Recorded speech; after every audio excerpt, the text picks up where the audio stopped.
Depois de assistir Kimetsu no Yaiba da segunda temporada, finalmente saiu o trailer da terceira temporada.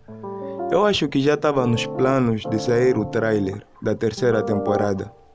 Mas antes de começar o vídeo, deixe seu like e se inscreva aqui no canal. Para mim é um prazer estar aqui compartilhando informação com todos vocês. Bom, a data do lançamento do anime Kimetsu no Yaiba não há possível data do lançamento, mas como a UFLOB diz que será lançado em 2023. Normalmente na mídia todas as temporadas demora a cerca de 10 a 16 meses para ter uma nova temporada lançada. Mas enfim, esse foi o vídeo.